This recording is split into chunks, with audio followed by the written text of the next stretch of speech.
Toby woke with a start. He screamed out and sat up as fast as he could, completely short of breath. He wheezed out and held his chest with his bandaged hands. It was just a dream. Just a dream. He lay back down on his bed and rolled over onto his side. It felt like a weight had been lifted off his chest as he took a deep breath. He stood up and padded over to his window. He saw nothing. Nobody was out there. No ghosts, no figures, nothing. He heard the rustling and coughing of his father, outside the doorway. His door was closed. He walked over and opened it, looking out into the hallway once again.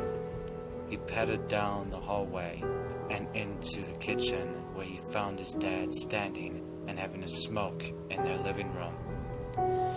Toby waited for a second and watched him from around the corner before a burning feeling started deep in his chest.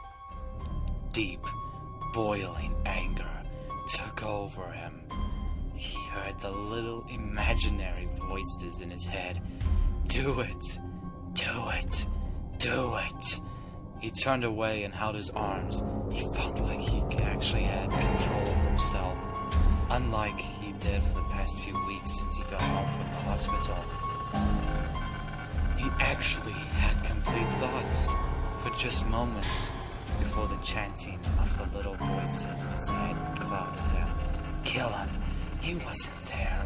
He wasn't there! Kill him! Kill him! They continued on. Toby trembled. No, he wasn't going to do it. What? Was he going crazy? No, he won't kill anyone. He can't. He hated his father, but there was no way he was going to kill him. That was it. The last thoughts he had before he fell into an idle state once again. The influence of the voices in his head was too much. He began to silently walk up behind his father.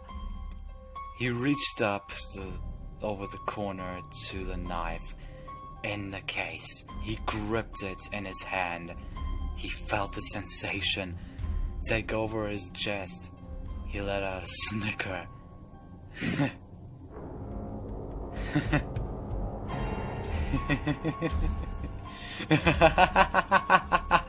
He began laughing so hard he had to gasp for breath. His father turned around abruptly before he felt a brute force shove him to the floor. He grunted as the air was knocked out of him. What? He looked up at the boy who stood over him, grasping the kitchen knife in his hand. Toby, what are you doing?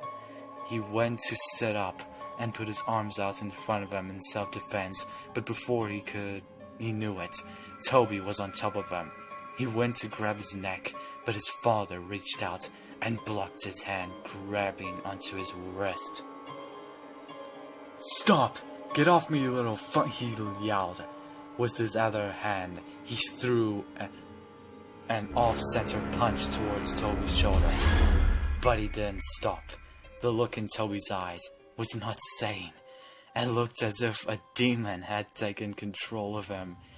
He yelled back and went to stab the knife into his father's chest, but his father blocked him and grabbed onto his wrist once again. He shoved him back, but Toby kicked his feet out in front of him and landed a hard blow straight to his father's face. His father recoiled and pulled his arms away to cuff his face, but Toby got back up and drove the knife straight into his shoulder. He began to pound his fist into his head, laughing.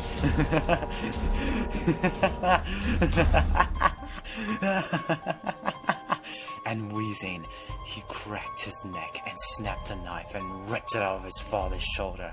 He drove it deep into his dad's chest and repeatedly stabbed into his torso, blood spilling out and getting splattered everywhere. He didn't stop until his father's dead body went still. He threw the knife over to the side and leaned over his body, coughing and panting.